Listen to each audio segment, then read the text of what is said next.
It is the Sabbath. You are sitting inside a stone synagogue in Capernaum, a fishing town on the northern shore of the Sea of Galilee, the kind of place that doesn't appear on Roman maps and doesn't expect to matter. The walls are rough-cut black basalt. The room smells of lamp oil and the sea. Men sit in rows. Women are behind a woven partition. The chanting of Torah has settled into silence. A rabbi has been invited to teach. His name is Jesus of Nazareth. You have heard things, strange things, a wedding in Cana where water became wine, stories from the Jordan about a voice from the sky. But nothing you have heard has prepared you for what happens next. A man in the back begins to shout. Not the shout of someone angry or drunk, the shout of a man being pulled apart from the inside. And from him, from somewhere inside him, a voice that does not belong to him at all says, "What do you want with us, Jesus of Nazareth? Have you come to destroy us? I know who you are, the Holy One of God." A synagogue. On the Sabbath. An unclean spirit. And it does not address Jesus by his hometown, not by his trade, by his title. What follows takes less than 30 seconds. Jesus speaks. 2 commands. The spirit departs. The man drops to the floor and rises. Quiet. Whole. His own face again. The crowd looks at each other with a single question in every pair of eyes. What is this? Good question. Here is what you need to know. This is not an isolated incident.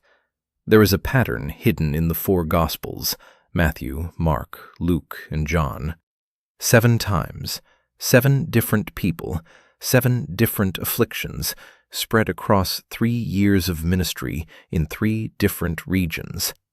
And in every single case, every one, Jesus healed someone on the most sacred and scrutinized day of the Jewish week, the Sabbath. Before this video ends, you are going to hear a title Jesus claimed for himself. 3 words in the original Greek that will change the way you read every one of these miracles. When you hear it, the pattern will lock into place. But we are not there yet. This is not a story about rule breaking. This is not a story about religion versus compassion. This is not a story about Jesus irritating the religious establishment because he could. This is a story about what the 7th day of creation was always pointing to, and what happened the day it arrived in person. 7 miracles, 1 declaration, and a question that has been sitting in the text for 2,000 years, waiting for someone to slow down long enough to ask it. Why did he keep doing it on the Sabbath? To understand why these healings matter, really matter, you have to understand what the Sabbath meant. Not what it means to you now.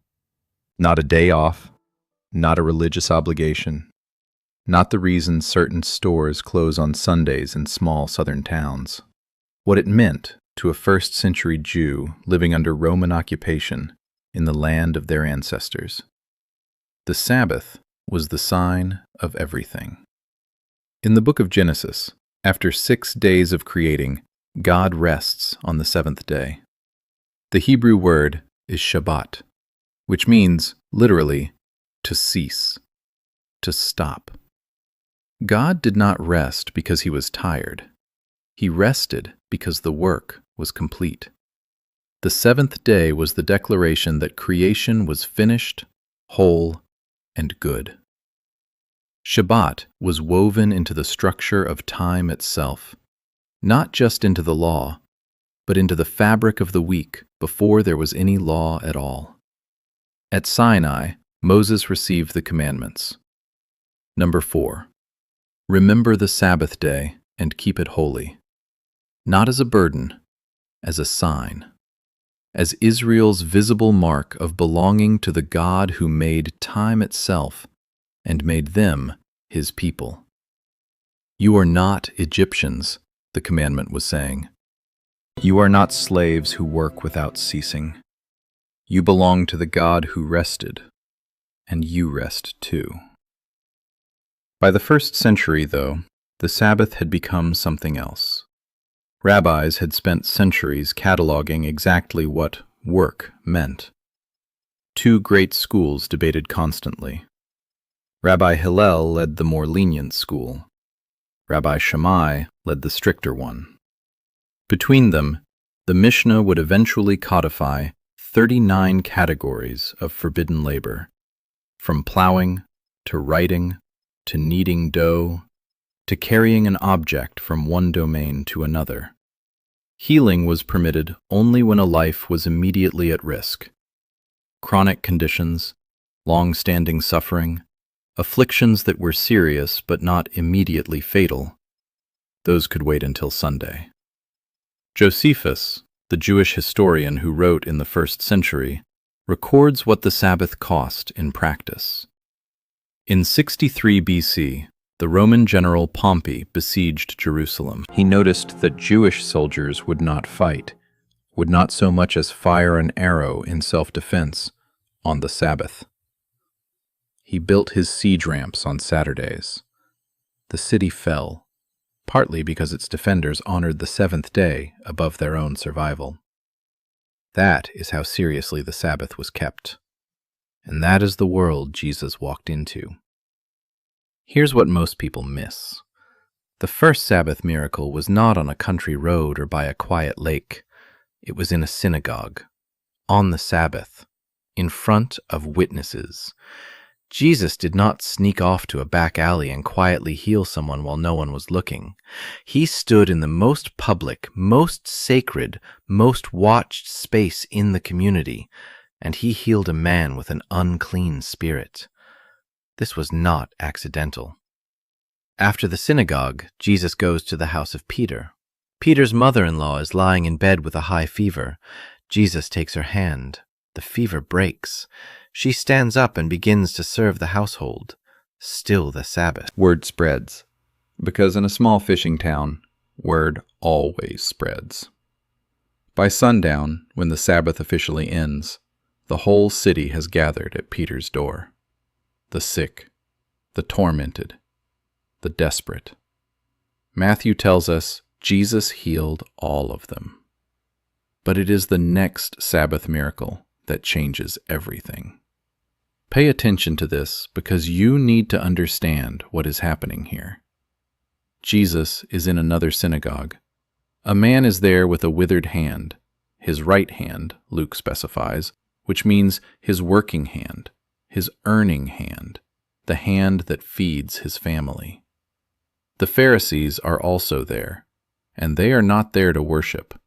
They are watching, waiting, hoping he will heal so they can file a charge.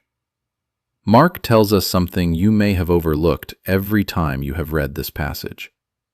He says Jesus looked around at them in anger, deeply distressed at their stubborn hearts. He is not performing. He is not posturing. He is grieved, genuinely, deeply grieved, that the defenders of God's holy day have hardened their hearts to the point where they would watch a man suffer and call it righteousness. Jesus heals the man. The Pharisees walk out, and they go immediately to meet with the Herodians, their political enemies, the people who collaborated with Rome. When Pharisees and Herodians are in the same room, you know what they are planning. The first murder plot in the Gospels is born in a synagogue, on the Sabbath. Here's the part nobody tells you. The Sabbath was not just about rest.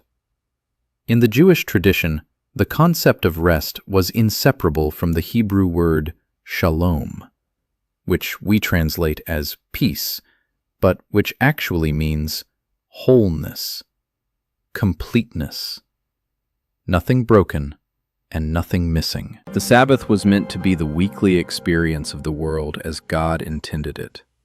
not as it was under Roman boots, not as it was under disease and grief and poverty and occupation, but as God had declared it in Genesis, good. Jesus was not violating the spirit of the Sabbath. He was fulfilling it. Every time he healed someone on that day, he was doing precisely what the Sabbath was supposed to demonstrate. That wholeness was possible. That restoration was coming. That the shalom of Eden had not been permanently lost.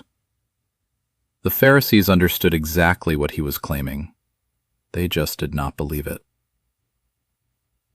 Before we go further, you are watching a pattern unfold that is about to reach a crescendo. 3 miracles in, and the Pharisees have already plotted murder. We still have 4 miracles to go, and the stakes are about to get much higher. If this kind of content, slow, specific, verse by verse, with Hebrew roots and historical sources, is what you have been looking for in your scripture study, subscribe right now. Hit the notification bell. Every week, we go into the Bible exactly like this, through the door of a specific moment, with real names, real history, and real questions that most Sunday sermons never stop long enough to ask. And leave a comment below right now. How many of these 7 Sabbath miracles have you heard about before? Most people know 1 or 2. By the end of this video, you are going to know all 7, and why they belong together as a single declaration. We are not done. In fact, we are just getting to the moment where Jesus restores something more than a body. He restores a name. Stay with me. It is the Sabbath again. Jesus is teaching in a synagogue. Luke does not name the town, but the details are vivid enough that you can feel the air in the room. A woman is there. She has been bent over, literally doubled over, her spine curved so severely that her face is aimed at the earth. For 18 years. Luke says she had a spirit of infirmity. Whatever the medical description, the result was this: she could not stand upright. Think about what you would see if you watched her walk in. 18 years. Not 18 weeks, not 18 months. 18 years of walking into this room, this very house of worship, bent. You would have known her. In a small village, everyone knows everyone. You would have watched her come in every Sabbath for nearly 2 decades. The woman who cannot look at the ceiling, who cannot see the sky without turning sideways, who has watched the world from the angle of sandals and hemlines and the ground. She came. That is the thing you should not miss. For 18 years, she still came. Jesus sees her across the synagogue. He calls her to him. He says, "Woman, you are set free from your infirmity." He places his hands on her, and she straightens up. For the first time in 18 years, she can look at the sky. She begins to praise God. And in this synagogue, where everyone has watched her come in bent for nearly 2 decades, the room goes still. Then the synagogue ruler speaks. He does not speak to Jesus. He speaks to the crowd, which is its own form of something. There are 6 days for work, he says. So come and be healed on those days, not on the Sabbath. And then Jesus says something you need to hear slowly. He does not argue about the healing. He does not invoke an emergency exemption. He says, "You hypocrites. Doesn't each of you on the Sabbath untie his ox or his donkey from the stall and lead it out to give it water? Then should not this woman, a daughter of Abraham, whom Satan has kept bound for 18 long years, be set free on the Sabbath day from what bound her?" daughter of Abraham. That is a title, a declaration of dignity and belonging. The synagogue ruler looked at her and saw a Sabbath violation. Jesus looked at her and saw an heir, a daughter of the covenant, a woman made in the image of God, bound for 18 years by something she did not choose on the day that was supposed to represent freedom and rest and wholeness. The crowd is delighted. The ruler has no answer. And this is where it gets remarkable. Jesus accepts an invitation to eat at the house of a prominent Pharisee on the Sabbath. You need to understand what a loaded situation this is. In first-century Jewish culture, a dinner table was a theological statement. Who you ate with, where you sat, what conversation happened over the food. These things communicated allegiance, opinion, and identity. The Pharisee is watching him carefully. Everyone else at the table is watching too. A man is sitting there with dropsy, severe fluid retention, swollen limbs, a condition that was chronic, painful, and visible. The legal experts and Pharisees are watching Jesus closely. He asks, "Is it lawful to heal on the Sabbath or not?" Silence. That silence is more revealing than any answer they could have given. These are men who debated the finer points of Torah for a living, who could argue both sides of any Sabbath question, and they say nothing. Jesus heals the man. Then he asks his second question. If one of you has a son or an ox that falls into a well on the Sabbath day, will you not immediately pull it out? Silence again. Because you know the answer. They know the answer. The answer is yes.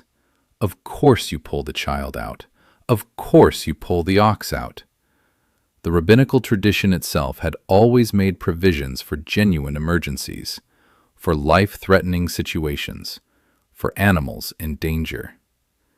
And Jesus is standing in their house, on their Sabbath, at their table, asking them, is an 18-year bondage not an emergency?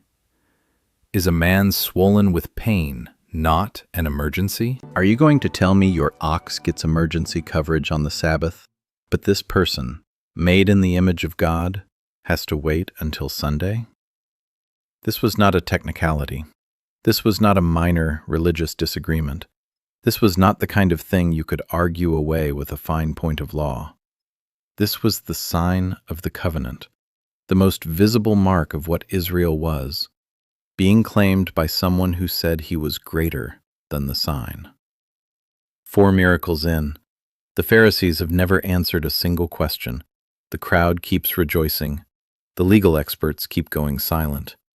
And Jesus keeps walking into the 7th day, keeps entering the space that was supposed to represent wholeness and leaving whole people in his wake. But the final confrontations are coming, and they are going to make everything clear. Jerusalem. A feast day, which means the city is crowded. Pilgrims from every direction, traders, soldiers, the full press of the holy city at its most dense. Near the sheep gate, there is a pool called Bethesda. Colonnades run along its edges, 5 of them, and under those colonnades the sick gather, the blind, the lame, the paralyzed, waiting by the water. There is a tradition that at certain times an angel stirs the pool, and whoever steps in first is healed. Whether or not the tradition is accurate, these people believe it, and so they wait, some for months, some for years. Jesus comes to this place. He does not wander in, he goes there deliberately. And among all of them, he sees one man in particular. He walks to this man and asks the question you have probably heard your whole life without fully stopping to think about what it means. Do you want to get well? Now watch what happens next. The man does not say yes. He does not fall at Jesus' feet. He does not plead or weep or express any hope at all. He does what people do when they have been in pain so long that hope has gone flat. He explains his circumstances. "Sir, I have no one to help me into the pool when the water is stirred. While I am trying to get in, someone else goes down ahead of me." 38 years.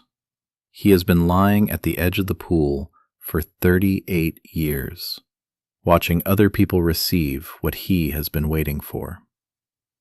Every time the water stirs, every single time, someone else gets there first. And now, when a stranger asks if he wants to be healed, he doesn't answer the question. He explains why it hasn't happened yet. Can you feel that? Can you feel the specific texture of 38 years of almost?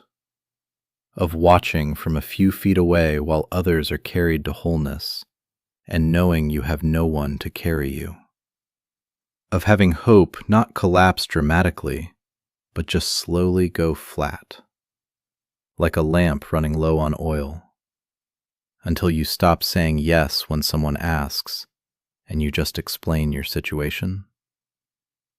Jesus does not explain the mechanics. He does not tell the man to try harder. He says, "Get up, pick up your mat and walk," and the man does. The Jews who encounter him afterwards see him carrying his mat, a Sabbath violation, and confront him. He tells them someone told him to pick it up. They demand to know who. He doesn't know. Jesus had slipped away into the crowd. Later, Jesus finds him in the temple. And then Jesus says something to the leaders who confront him that is the hinge on which all 7 miracles turn. "My Father is always at his work to this very day, and I too am working." He is not saying, "I work on the Sabbath because I have an exception." He is saying, "The Father has never stopped working." The rest of Genesis 2 was the rest from creating, not the rest from sustaining, not the rest from redeeming. God has been at work every moment of every Sabbath since the beginning, holding the world together, turning history toward the moment it was always meant to reach. And the Son, who shares in that work, shares in that Sabbath labor too.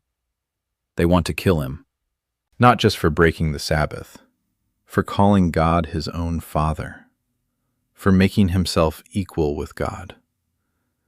They understand exactly what he is claiming, and they are right about what he is claiming. They are just wrong about whether to believe it. There is one more miracle, the 7th, the one that makes everything else make sense. John chapter 9. Jesus and his disciples are walking when they see a man who was born blind. His entire life, from his first breath, he has never seen a face, a color, a sky. The disciples ask the question that tells you everything about how their world worked. "Rabbi, who sinned, this man or his parents, that he was born blind?" Jesus says, "Neither this man nor his parents sinned. This happened so that the works of God might be displayed in him." Not punishment, preparation. Jesus kneels and makes mud from the ground, from the dust of the earth, using his own hands and his own saliva. He applies it to the man's eyes. He tells him to wash in the pool of Siloam. The man goes. He washes. He comes back, seeing, for the first time in his life. The Pharisees begin the interrogation. "This man cannot be from God. He does not keep the Sabbath." Others push back. "But how can a sinner perform such signs?" The man is summoned. His parents are questioned. His parents, afraid of being expelled from the synagogue, say only, "He is of age. Ask him." The Pharisees call the man back. Give glory to God by telling the truth. We know this man is a sinner. And here is the moment. The man born blind, dragged before the religious authorities, interrogated, his parents frightened into silence, his community already deciding his fate, looks at the Pharisees and says, "Whether he is a sinner or not, I don't know. One thing I do know. I was blind, but now I see." You cannot argue with that. They cast him out, and Jesus finds him. "Do you believe in the Son of Man?" The man says, "Who is he, sir?" "Tell me so that I may believe in him." Jesus says, "You have now seen him." The man says, "Lord, I believe," and he worships. Now here are the three worths. Mattheos tas ierku verosut. Kyrios to Sabbato, Lord of the Sabbath. The Son of Man is Lord of the Sabbath. He was not breaking the Sabbath. He was fulfilling it. The Sabbath was always a pointer, a weekly declaration carved into the structure of time itself, announcing that rest, wholeness, shalom, the healing of what is broken, was coming, was promised, was on its way. And when Jesus walked into Capernaum and commanded a spirit to leave, when he straightened the woman bent for 18 years, when he told a man paralyzed for 38 years to stand up, when he opened the eyes of a man who had never seen anything in his entire life, he was standing in the middle of the seventh day and saying, "I am what this day has always been pointing to. The rest you have been celebrating for 15 centuries is not a day, it is a person. It is me." The Greek word used throughout these accounts is sozo, which means to save, to heal, to make whole. In Greek, there is no sharp boundary between physical healing and spiritual salvation. The man born blind was not just given eyes, he was sozoed, made whole, delivered, saved, and he knelt and worshipped. Now I want to ask you something, because this is not ancient history sealed in the 1st century and filed away in a theology textbook. There is a person right now, and you may be that person, who has been attending church for 20 years, 30 years, maybe 40, who knows the liturgy by heart, who can recite the creed without looking at the bulletin, who has served on committees and taught Sunday school and given faithfully and shown up through the long, dry seasons when faith felt like walking in sand, and who still carries something in the quiet before sleep. At 3 in the morning, when the house is still and there's nothing between you and the weight of it. A wound from 15 years ago, or 30, that healed over on the surface, but never healed at the root. A grief that sermons keep walking past without stopping. A place where you stopped expecting to get well and began explaining to yourself why your turn hasn't come yet. Jesus is not asking how long you have been faithful. He is not checking your attendance record or your giving record or your theological precision. He is walking toward you, right now, and he is asking the same question he asked at the edge of the pool. Do you want to get well? 3 things to leave with you. First, Jesus did not break the Sabbath. He fulfilled it. Every one of these 7 miracles was an act of shalom, wholeness, performed on the day that was always supposed to represent wholeness. He was not attacking the law. He was demonstrating what the law had been pointing to for 1,500 years.